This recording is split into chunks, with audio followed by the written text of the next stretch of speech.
এদিকে আজকের সবচেয়ে বড় খবর, সরাসরি আমেরিকায় হামলার সকল প্রস্তুতি সম্পূর্ণ ইরানের, যুদ্ধবন্ধের পথ খুঁজছে ট্রাম্প। থাকছে বিস্তারিত প্রতিবেদনে। গুড়িয়ে দিলেও ভাঙেনি ইরান। মধ্যপ্রাচ্য জুড়ে এখনো চলছে পাল্টা হামলা, সেই সাথে বারবার কণ্ঠে ঝরছে লড়াই চালিয়ে যাবার প্রতিশ্রুতি। তবে কিসের বলে এখনো টিকে আছে লড়াই? বিশ্লেষকদের ধারণা, মধ্যপ্রাচ্যের সবচেয়ে বৈচিত্র্যময় অস্ত্র ভাণ্ডার আছে তেহরানের। এদিকে অপারেশন ট্রু প্রমিজের চূড়ান্ত পর্যায়ে ইরান, ইসরায়েলি ঘাঁটিতে মিসাইল তাণ্ডব চালানোর দাবি ইরানের। থাকছে বিস্তারিত প্রতিবেদনে। মধ্যপ্রাচ্যের পরিস্থিতি ক্রমেই নাজুক হয়ে যাচ্ছে দর্শক। সর্বশেষ খবর যেটি এসছে তাতে বলা হচ্ছে, আক্রান্ত হওয়ার জবাবে দুবাই, সৌদি আরব, কাতার সহ মধ্যপ্রাচ্য জুড়ে ইরানের তীব্র হামলা। এদিকে অস্ত্র ভাণ্ডার থেকে 6টি পারমাণবিক বোমা হারিয়ে যাওয়ায় শঙ্কায় যুক্তরাষ্ট্র। ইরানের হাতেই কি গেল সেই 6টি পারমাণবিক বোমা? থাকছে বিস্তারিত প্রতিবেদনে। ইরানের সর্বোচ্চ ধর্মীয় নেতাকে হত্যা করে ইরানের সাথে আলোচনা বা ইরানকে পরমাণু কর্মসূচি বন্ধ করতে বলা অসম্ভব। অন্যদিকে যুদ্ধ করেও ইরানকে কোণঠাসা করা যাচ্ছে না।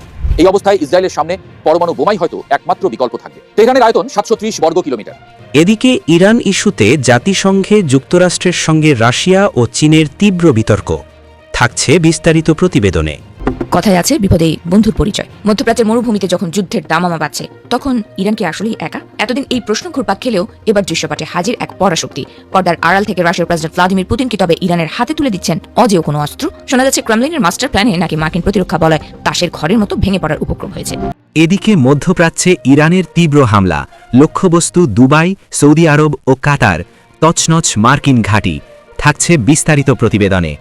ইরান যুদ্ধ থেকে ট্রাম্পকে দ্রুত সরে আসার পরামর্শ দিচ্ছেন তার উপদেষ্টারা। আর ইরানের প্রেসিডেন্ট মাসুদ পেজেশকিয়ান বলেছেন, যারা ইরানকে ধ্বংস করতে চায় তারা ইতিহাস জানে না। ইরানের সামনে যেন আর মাথা তুলে দাঁড়াতে পারছে না মার্কিন যুক্তরাষ্ট্র। একের পর এক পাল্টা হামলায় মার্কিন ঘাঁটি, ইসরায়েলের গুরুত্বপূর্ণ কার্যালয়, ভবন গুড়িয়ে দেওয়ার পর নড়েচড়ে বসেন ট্রাম্প। আর তাই মার্কিন মুখপাত্রদের দিয়ে জানিয়েছিলেন তিনি যুদ্ধবিরতি চান। তবে সে প্রস্তাব শুরুতে নাকচ করলেও এবার নিজেদের অধিকার নিয়ে কয়েকটি শর্তও দিয়েছে ইরান। সেই শর্ত মানলে যুদ্ধ থামবে, নয়তো আমেরিকা ইসরায়েলকে ধ্বংস করে নিজেদের বিজয় আনতে তাদের বিরুদ্ধে কঠিন যুদ্ধ চালিয়ে যাওয়ার ঘোষণা দিয়েছে ইরানি যোদ্ধারা। ইরানের সঙ্গে যুদ্ধের 12 দিনে ইতোমধ্যেই বিলিয়ন বিলিয়ন ডলারের ক্ষয়ক্ষতি হয়েছে যুক্তরাষ্ট্রের। ইরানের ছড়া ক্ষেপণাস্ত্র ধ্বংস করতে গিয়ে ইন্টারসেপ্টর বা প্রতিরোধক মিসাইলেরও তীব্র সংকট তৈরি হয়েছে তাদের। এছাড়াও উপসাগরীয় অঞ্চলের দেশগুলোতে তাদের অস্ত্র ভাণ্ডারে থাকা গোলাবারুদও দ্রুত ফুরিয়ে আসছে বলে জানা গেছে।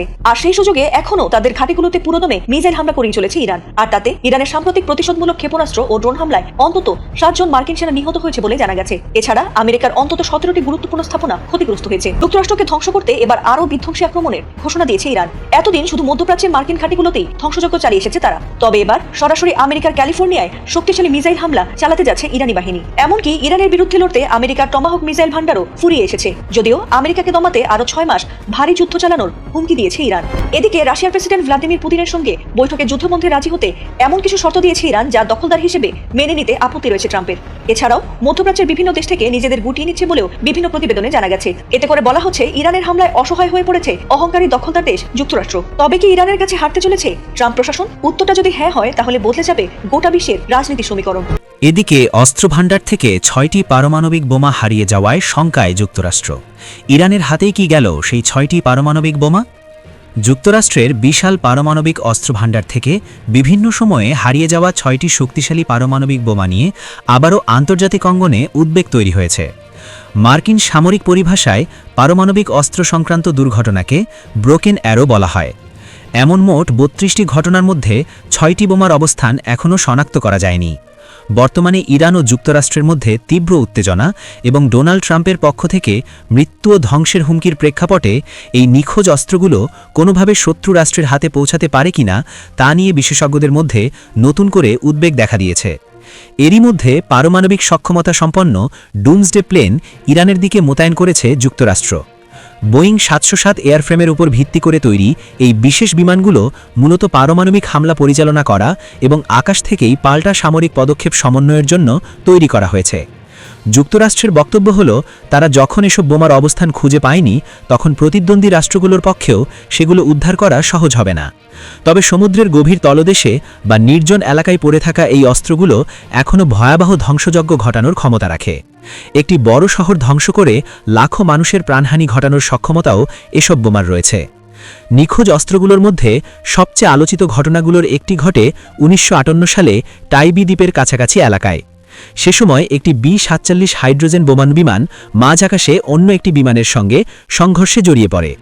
দুর্ঘটনার পর নিরাপত্তার স্বার্থে বিমানটি তার সঙ্গে থাকা মার্ক 15 হাইড্রোজেন বোমাটি সাগরে ফেলে দিতে বাধ্য হয়। প্রাথমিকভাবে এটিকে একটি ডামি বা নকল বোমা বলা হলেও পরে বিভিন্ন তথ্য থেকে জানা যায় সেটি ছিল পূর্ণ ক্ষমতাসম্পন্ন একটি শক্তিশালী পারমাণবিক অস্ত্র। দীর্ঘ সময় ধরে ব্যাপক অনুসন্ধান চালানো হলেও আজ পর্যন্ত সেই বোমার কোনো সন্ধান পাওয়া যায়নি। এদিকে ইরান ইস্যুতে জাতিসংঘে যুক্তরাষ্ট্রের সঙ্গে রাশিয়া ও চীনের তীব্র বিতর্ক। 15 সদস্যের জাতিসংঘ নিরাপত্তা পরিষদের এক বৈঠকে ইরান ইস্যুতে যুক্তরাষ্ট্রের সঙ্গে রাশিয়া ও চীনের তীব্র মতবিরোধ দেখা গেছে। এই মাসে নিরাপত্তা পরিষদের সভাপতিত্ব করছে যুক্তরাষ্ট্র। রয়টার্সের প্রতিবেদনে বলা হয়েছে, রাশিয়া ও চীন ইরানের উপর জাতিসংঘের নিষেধাজ্ঞা তদারকি ও বাস্তবায়নের জন্য গঠিত একটি কমিটি নিয়ে আলোচনা ঠেকানোর চেষ্টা করে, তবে ভোটাভুটিতে তারা ব্যর্থ হয়।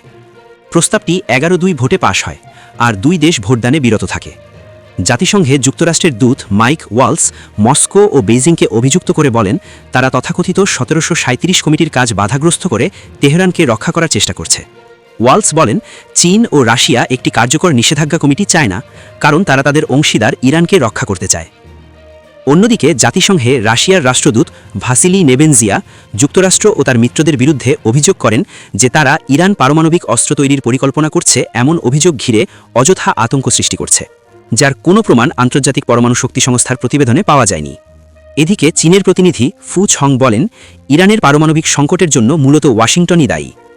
তার মতে যুক্তরাষ্ট্র আলোচনা চলাকালীনই ইরানের বিরুদ্ধে প্রকাশ্য শক্তি প্রয়োগ করেছে, যার ফলে কূটনৈতিক প্রচেষ্টা ব্যর্থ হয়ে যায়। জাতিসংঘে ইরানের রাষ্ট্রদূত আমির সায়েদ ইরাবানি সাংবাদিকদের বলেন, ইরানের পারমাণবিক কর্মসূচি সবসময়ই পুরোপুরি শান্তিপূর্ণ ছিল। তিনি আরও বলেন, তেহরানের বিরুদ্ধে নতুন করে কোনো নিষেধাজ্ঞা কার্যকর করার চেষ্টা ইরান মেনে নেবে না। এদিকে মধ্যপ্রাচ্যে ইরানের তীব্র হামলা, লক্ষ্যবস্তু দুবাই, সৌদি আরব ও কাতার, তছনছ মার্কিন ঘাঁটি। ইরান তার সম্প্রতি আক্রান্ত হওয়া কিছু স্থল ও সামরিক লক্ষ্যবস্তুর জবাবে মধ্যপ্রাচ্যের বিভিন্ন দেশে তীব্র হামলা চালিয়েছে। হামলার মূল লক্ষ্যবস্তু হিসেবে নির্ধারিত হয়েছে দুবাই, সৌদি আরব, কাতার সহ অন্যান্য গুরুত্বপূর্ণ শহর ও অবকাঠামো। স্থানীয় সংবাদ মাধ্যম ও নিরাপত্তা সূত্র জানিয়েছে, ইরান সরাসরি ক্ষেপণাস্ত্র ও ড্রোন হামলা পরিচালনা করেছে, যা আকাশপথ এবং সমুদ্রপথ উভয় ক্ষেত্রেই লক্ষ্যবস্তুতে আঘাত হেনেছে। হামলার ফলে বিভিন্ন এলাকায় আগুন লেগেছে এবং কিছু অবকাঠামো ক্ষতিগ্রস্ত হয়েছে। সংশ্লিষ্ট দেশগুলোর সরকার কর্তৃপক্ষ সতর্কবার্তা জারি করেছে। তাদের নিরাপত্তা বাহিনী সতর্ক অবস্থায় এবং আকাশ সীমা ও সমুদ্রপথের নজরদারি বাড়িয়েছে। স্থানীয় লোকজনকে নিরাপদ স্থানে আশ্রয় নিতে বলা হয়েছে। নিরাপত্তা বিশেষজ্ঞরা বলছেন, এই হামলা মধ্যপ্রাচ্যে উত্তেজনা আরও বাড়াবে এবং আন্তর্জাতিক বিমান চলাচল ও বাণিজ্যিক কার্যক্রমের ওপর সরাসরি প্রভাব ফেলবে। কিছু আন্তর্জাতিক সংস্থা ইতোমধ্যে অবিলম্বে কর্মসূচি স্থগিত করেছে। ইরানের পক্ষ থেকে বলা হয়েছে, এই হামলা প্রতিরক্ষা ও প্রতিশোধমূলক ব্যবস্থা হিসেবে চালানো হয়েছে। তবে মধ্যপ্রাচ্যে যেসব দেশ লক্ষ্যবস্তু হয়েছে তাদের মধ্যে কিছুতে ক্ষেপণাস্ত্র আটকানো গেছে, কিছুতে আংশিক ধ্বংস হয়েছে। উল্লেখ্য, এই হামলা ইরান ও মধ্যপ্রাচ্য অঞ্চলের দেশগুলোর মধ্যে দীর্ঘদিনের রাজনৈতিক ও সামরিক উত্তেজনার ধারাবাহিকতা। আন্তর্জাতিক সম্প্রদায় উত্তেজনা প্রশমনের জন্য কূটনৈতিক প্রচেষ্টা চালাচ্ছে, কিন্তু সাম্প্রতিক হামলা পরিস্থিতি আরও জটিল করেছে। এদিকে অপারেশন প্রমিসে চূড়ান্ত পর্যায়ে ইরান, ইসরায়েলি ঘাঁটিতে মিসাইল তাণ্ডব চালানোর দাবি ইরানের। ইরান শুরু করেছে তাদের বিধ্বংসী প্রতিশোধের চূড়ান্ত পর্যায়ে।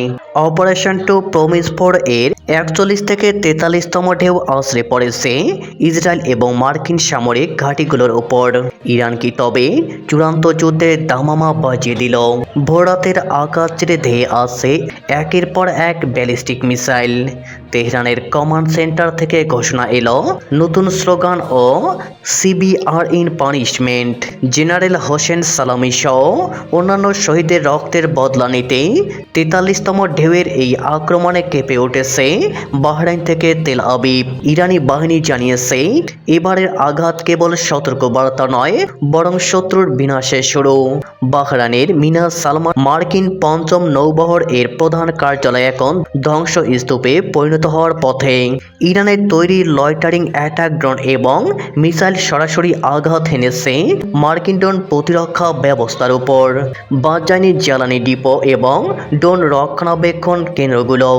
পেন্টাগন যখন হিসাব মেলাতে ব্যস্ত, তখন তেহরান বলছে হিসাব এবার কড়াই গন্ডায় মেটানো হবে।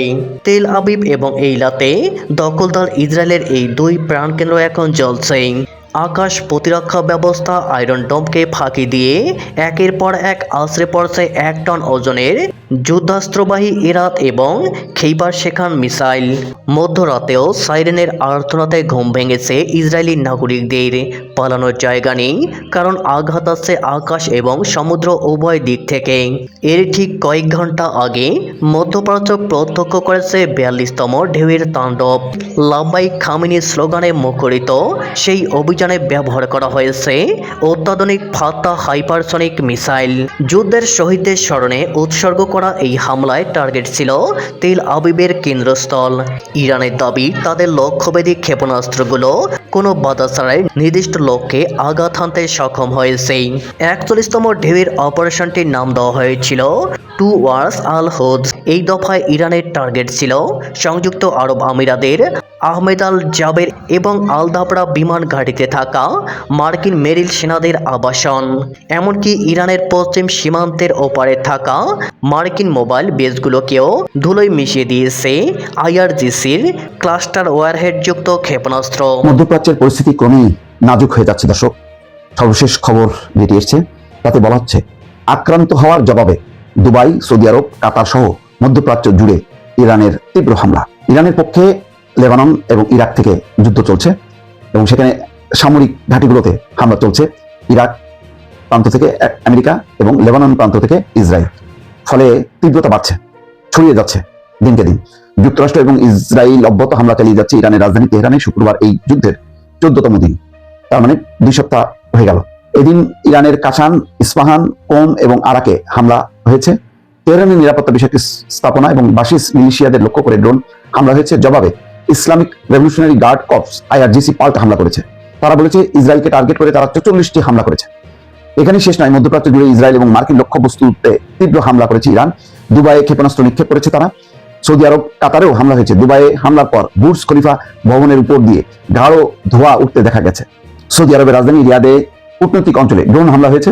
তবে সৌদি প্রতিরক্ষা মন্ত্রণালয় বলেছে, রিয়াদে কূটনৈতিক অঞ্চলের দিকে অগ্রসর হওয়ার সময় একটি ড্রোনকে গুলি করে ভূপাতিত করা হয়েছে।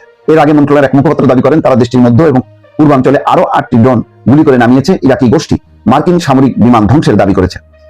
ইরানের খাতান আল আনবিয়া সেন্ট্রাল হেডকোয়ার্টার শুক্রবার ঘোষণা করেছে, ইরাকি রেজিস্ট্যান্স ফোর্স যুক্তরাষ্ট্রের জ্বালানি সরবরাহকারী একটি যুদ্ধ বিমানে আঘাত করেছে। খাতান আল আনবিয়ার এক মুখপাত্র দাবি করেছে, ইরাকের পশ্চিমাঞ্চলে ইরাকি রেজিস্ট্যান্সরা তাদের আকাশ প্রতিরক্ষা ব্যবস্থা ব্যবহার করে মার্কিন ওই বিমানে আঘাত করেছে। এতে বিমানটি বিধ্বস্ত হয় বলে দাবি করেছে তারা। এই খবর দিয়েছে ইরানের বার্তা সংস্থা তাসনিম। ওই মুখপাত্র আরো দাবি করেছে, বিমানের সব আরোহী নিহত হয়েছেন। এদিকে শুক্রবার ক্ষেপণাস্ত্র হামলায় দুবাইয়ের ভবনগুলো কেঁপে ওঠে, বিস্ফোরণের বিকট শব্দ শোনা যায়। এরপরই আকাশে কালো ধোঁয়া দেখা যায়। বার্তা সংস্থা এএফপির একজন সাংবাদিক ওই বিস্ফোরণের শব্দ শুনতে পেরেছে।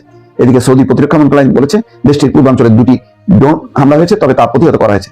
দক্ষিণ তুরস্কের ন্যাটোর গুরুত্বপূর্ণ বিমান ঘাঁটিতে সাইরেন বাজানো হয়েছে। তুরস্কের ইনসিরলিক বিমান ঘাঁটিতে শুক্রবার ভোরে সাইরেন বাজানো হয়। এটি একটি গুরুত্বপূর্ণ ন্যাটো ঘাঁটি, এখানে মার্কিন সেনারা অবস্থান করছে। অর্থাৎ তুরস্ক থেকে শুরু করে মধ্যপ্রাচ্যের কোনো দেশকেই কিন্তু বাদ রাখছে না ইরান। ফলে যুদ্ধের তীব্রতা বাড়ছে। এই যুদ্ধ থামার আপাতত কোনো লক্ষণ নেই। ফলে একটা ভয়ঙ্কর সংকটের দিকে এগোচ্ছে। বিশেষ করে জ্বালানি নিরাপত্তা একেবারেই নেই বললেই চলে। বিশ্বে জ্বালানি তেলের দাম বাড়ছে, হরমুজ প্রণালী বন্ধ হয়ে যাচ্ছে। এই অবস্থায় সামনের দিনগুলো আরো অন্ধকার বলে অনেকে মনে করছে। ইরানের সর্বোচ্চ ধর্মীয় নেতাকে হত্যা করে ইরানের সাথে আলোচনা বা ইরানকে পরমাণু কর্মসূচি বন্ধ করতে বলা অসম্ভব। অন্যদিকে যুদ্ধ করেও ইরানকে কোণঠাসা করা যাচ্ছে না। এই অবস্থায় ইসরায়েলের সামনে পরমাণু বোমাই হয়তো একমাত্র বিকল্প থাকবে। তেহরানের আয়তন 730 বর্গ কিলোমিটার। তেহরানের মতো বড় শহরে 100 কিলোটন বোমা ফেললে তাৎক্ষণিকভাবে 6 থেকে 7 লাখ মানুষের মৃত্যু ঘটবে। বিস্ফোরণে 10 কিলোমিটার এলাকা পুরোপুরি ধ্বংস হবে। উচ্চ তাপে লক্ষ লক্ষ মানুষ এবং প্রাণী পুড়ে যাবে। রেডিয়েশনে ভবন এবং পরিবেশ ধ্বংস হবে। মাঝারি প্রভাব এবং দীর্ঘমেয়াদে ক্ষতিগ্রস্ত হবে পুরো তেহরান। আর নিউক্লিয়ার সাইটে আক্রমণ হলে রেডিও অ্যাক্টিভ লিক হতে পারে, যা ফুকুশিমা বা চেরনোবিলের মতো বিপর্যয় ঘটাবে। পুরো মধ্যপ্রাচ্যই তখন ঝুঁকিতে পড়ে যাবে। পরমাণু বোমা ব্যবহার হলে চীন বা রাশিয়া জড়িয়ে পড়ার আশঙ্কা আছে। রাশিয়া এবং চীন 2 দেশই ইরানের ঘনিষ্ঠ। এই 2 দেশের সাথেই ইরানের সামরিক চুক্তি আছে। এর মধ্যে ইরানের পররাষ্ট্রমন্ত্রী আব্বাস আরাগচি জানিয়েছেন, রাশিয়া ইরানকে সামরিকভাবে সহযোগিতা করছে, কারণ রাশিয়ার সাথে ইরানের সামরিক চুক্তি আছে। বিশেষ করে আমেরিকার ঘাঁটি এবং জাহাজগুলোর সঠিক অবস্থান ইরানকে জানিয়ে দিচ্ছে রাশিয়া। পরমাণু বোমার ব্যবহার হলে রাশিয়ার জন্য সিদ্ধান্ত নেওয়া সহজ হবে। ইউক্রেন যুদ্ধ শেষ করার জন্য সেও পরমাণু বোমা ব্যবহার করার পক্ষে যুক্তি দাঁড় করাতে পারবে। ইউরোপে যুদ্ধ শেষ করতে পারলেই রাশিয়া এশিয়ায় ইরানের পক্ষে সরাসরি অবস্থান নিতে পারবে। অন্যদিকে পুরো মধ্যপ্রাচ্য জুড়ে অবকাঠামোগত উন্নয়নের কাজ করছে চীন। ইসরায়েল বা আমেরিকা পরমাণু বোমা ব্যবহার করলে মধ্যপ্রাচ্যে তার বিনিয়োগ ঝুঁকিপূর্ণ হয়ে পড়বে। কাজে নিজের অর্থনীতির স্বার্থেই তাকে ইরানের পক্ষে দাঁড়াতে হতে পারে। সামরিক বিশ্লেষকরা বলছেন, নিউক্লিয়ার ব্যবহার হলে রাশিয়া, চীন, ইরান অ্যালায়েন্স শক্তিশালী হতে পারে, যা ইউরেশিয়ায় আমেরিকার হেজিমনিকে চ্যালেঞ্জ করবে। বিশ্বব্যাপী আমেরিকার আধিপত্য কমানোর এই সুযোগ চীন বা রাশিয়া কেউই হাতছাড়া করতে চাইবে না। এটি তৃতীয় বিশ্বযুদ্ধের দিকে যেতে পারে, আর এর পরিণতি হতে পারে 10 কোটি মানুষের মৃত্যু। এখানে একটা আলোচনা মনে করা যেতে পারে। ইসরায়েল রাষ্ট্রটির উদ্ভবই হয়েছে বোমা আর যুদ্ধের মধ্য দিয়ে। প্রথম বিশ্বযুদ্ধে ব্রিটিশ কেমিস্ট চেইম ওয়াইজম্যান ভুট্টা থেকে অ্যাসিটন তৈরির ফর্মুলা আবিষ্কার করেন। সে সময় অ্যাসিটন দিয়ে বারুদ তৈরি করা হতো। প্রচুর অ্যাসিটন তৈরি করার ফলে প্রচুর বোমা এবং গোলাগুলি তৈরি করা সম্ভব হয়। তার এই অবদানের জন্য ব্রিটিশ সরকার তার প্রতি কৃতজ্ঞ থাকে। ওয়াইজম্যান সে সময় প্যালেস্টাইনে ইসরায়েল রাষ্ট্র প্রতিষ্ঠায় ব্রিটিশ সরকারের সহযোগিতা চান। সে সময় প্যালেস্টাইন ব্রিটিশ উপনিবেশ ছিল। দ্বিতীয় বিশ্বযুদ্ধের পর 1948 সালে বিজ্ঞানী ওয়াইজম্যানকে প্রেসিডেন্ট করে ইসরায়েল রাষ্ট্র প্রতিষ্ঠা হয়। এর মধ্যে আরেক ইহুদি বিজ্ঞানী রবার্ট ওপেনহেইমার পরমাণু বোমা তৈরি করেছেন। ওয়াইজম্যান তার সঙ্গে যোগাযোগ করেন এবং দ্রুততার ভিত্তিতে ইসরায়েলকে পরমাণু বোমার অধিকারীর দেশে পরিণত করেন। সে সময় ইসরায়েলকে কাঁচামাল দিয়ে সহযোগিতা করে ফ্রান্স, অর্থাৎ ইসরায়েলের জন্মের সাথেই বোমার ওতপ্রোত সম্পর্ক আছে। পরমাণু বোমা মানবতার সবচেয়ে বড় ভয়, যা ধ্বংস, রেডিয়েশন এবং দীর্ঘমেয়াদী ক্ষতি ঘটায়। হিরোশিমা নাগাসাকি দেখায় এর অভূতপূর্ব ক্ষতি। বর্তমান ইরান যুদ্ধ চলছে, কিন্তু নিউক্লিয়ার ব্যবহার হলে বিপর্যয় ঘটবে নিশ্চিত। চীন রাশিয়া জড়িয়ে পড়লে বিশ্বযুদ্ধের ঝুঁকি। শান্তি দরকার, কারণ যুদ্ধ কখনো সমাধান নয়। এই বিশ্লেষণ দেখায় পরমাণু যুদ্ধ এড়ানোই মানবতার বেঁচে থাকার একমাত্র চাবিকাঠি।